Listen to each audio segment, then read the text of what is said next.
তবে আজকে ফেসেল হয়েছে দুর্দান্ত একটা বেগুনের রেসিপি।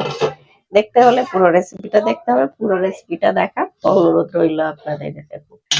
একদম খুব সহজ ও তাড়াতাড়ি হয়, সময় কম থাকলে এরকম একটা রেসিপি চটপট করে নেবেন বেগুনের। আর দেখতে দেখতে প্লিজ একটি লাইক করবেন, একটি কমেন্ট করবেন, শেয়ার করতে একদম ভুলবেন না। আর যে সকল বন্ধুরা পেজে নতুন দেখছেন পেজটিকে প্লিজ একটু ফলো করে দেবেন, আর যারা ইউটিউব দেখছেন চ্যানেলটি সাবস্ক্রাইব করে দেবেন, আর পাশে থাকা বেল আইকনটি ক্লিক করে দেবেন যাতে আমার ভিডিও এলে আপনাদের সামনে সবার আগে নোটিফিকেশন যায়। আর আপনাদের একটি লাইক একটি কমেন্ট অনেক উৎসাহিত করে পরের ভিডিও বানাবার জন্য। দেখুন, এটা ভাত রুটি পরোটা যা দিয়েই খাবেন দুর্দান্ত, খুব সহজ ও তাড়াতাড়ি হয়। আসুন দেখে নিন রেসিপিটা পুরো স্কিপ না করে। নিয়ে নিয়েছি দুটো বেগুন, দেখুন মাঝারি সাইজের বেগুন, খুব বড় না। আর এরকম গোটা শুদ্ধ কেটে নিয়েছি 4 ফালি করে। এবার এটা একটু নুন হলুদ লঙ্কা মাখিয়ে নেবো।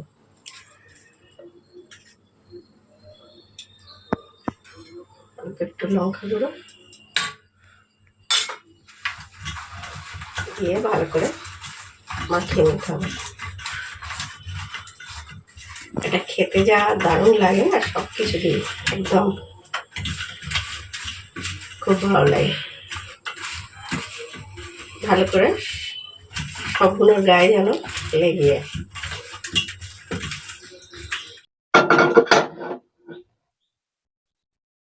আর দিয়ে দেবো সর্ষের তেল।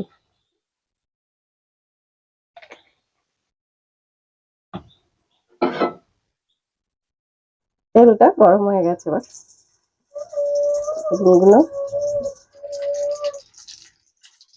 বেগুনগুলো ভালো করে ভেজে নিতে হবে।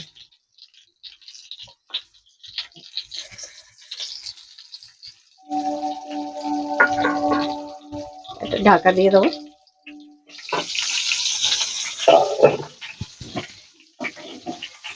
উল্টে দেবো।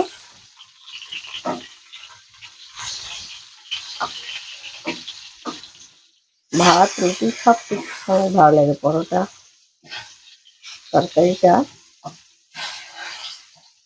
সময় কম লাগে ভীষণ।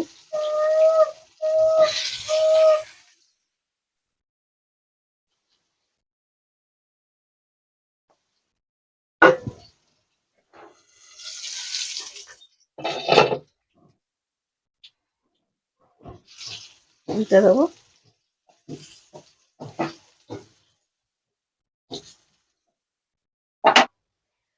নাহলে বেগুনগুলো একদম ভাজা হয়ে গেছে, খুব ভালো করে ভাজা হয়ে গেছে।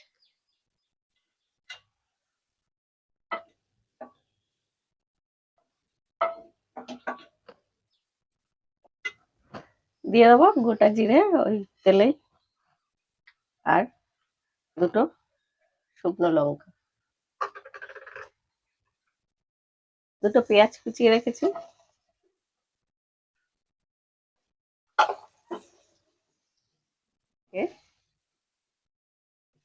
হালকা করে একটু ভেজে নিতে হবে।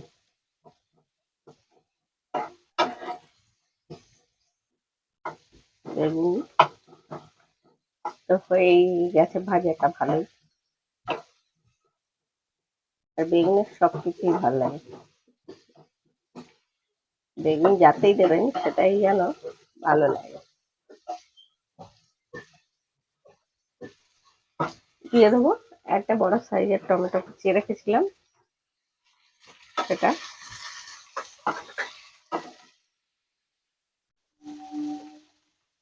আদা পেস্ট,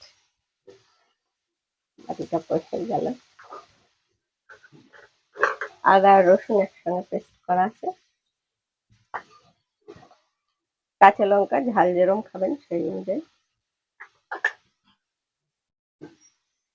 জিরে গুঁড়ো,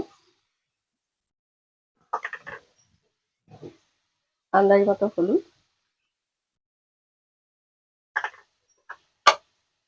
দেবো একটু লঙ্কা গুঁড়ো,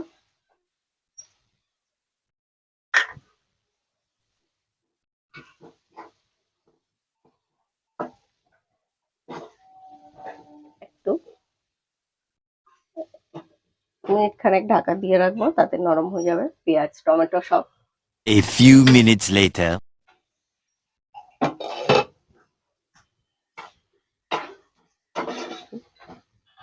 টমেটো পেঁয়াজ সব নরম হয়ে গেছে। একটু গ্যাসটা মিডিয়াম করে দেবো, দিয়ে দেবো স্বাদ মতো নুন, পোস্ত বাটা, দেখুন 1 চামচ পোস্ত বাটা, আর 1 চামচ সর্ষে বাটা। সর্ষেটা একটা নুন, তাই 1 চিমটি নুন আর একটা কাঁচা লঙ্কা দিয়ে বাটা আছে। একটু এবার জল দিয়ে দেবো মশলাটা কষার জন্য।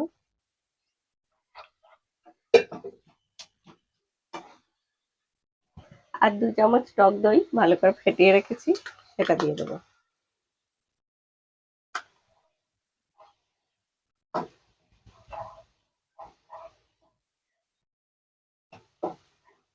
এই রান্নাটা ভীষণ ভালো হয় কিন্তু রাত্রিবেলা যদি রুটি খাবেন, চট করে কিছু করবেন, বা গরম ভাতের সঙ্গে ভীষণ ভালো যায়। যারা রেসিপিটি দেখছেন, দেখে ভালো লাগলে একটি লাইক করবেন, একটি কমেন্ট করবেন, শেয়ার করতে একদম ভুলবেন না। যে সকল বন্ধুরা পেজে নতুন দেখছেন, পেজটিকে প্লিজ ফলো করে দেবেন, আর যারা ইউটিউবে দেখছেন চ্যানেলটি সাবস্ক্রাইব করে দেবেন, পাশে থাকা বেল আইকনটি ক্লিক করে দেবেন, যাতে আমার ভিডিও এলে আপনাদের কাছে নোটিফিকেশন সবার আগে। আপনাদের একটি লাইক, একটি কমেন্ট অনেক উৎসাহিত করে পরের ভিডিও করার জন্য। মশলাটা ভালো করে কষে নিতে হবে। দেখুন পেঁয়াজ টমেটো সব কিন্তু নরম হয়ে গেছে একদম। আর মশলাটা দিয়ে হালকা তেল ছাড়তে আরম্ভ করেছে।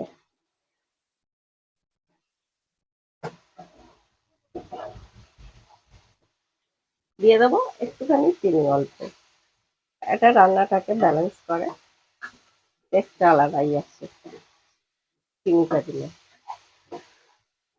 যারা খান না তারা দেবেন না।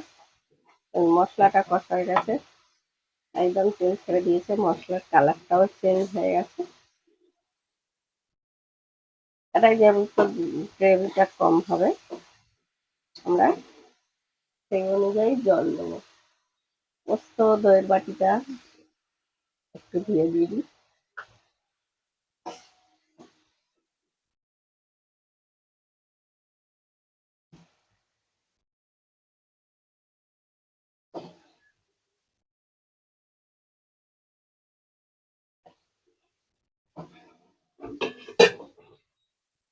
ঢাকা দিয়ে দেবো, এটা ফুটতে দেবো। A few minutes later. আমাদের দেখুন ফুটে গেছে, ফুটে গেছে একদম। বেগুনটা দিয়ে তো বেশিক্ষণ রান্না করার কিচ্ছু নেই।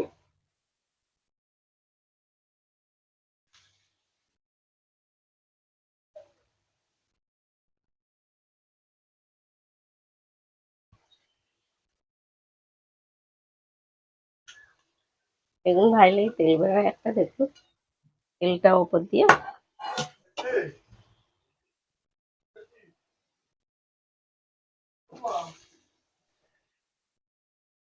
আর দিয়ে দেবো 2টো কাঁচা লঙ্কা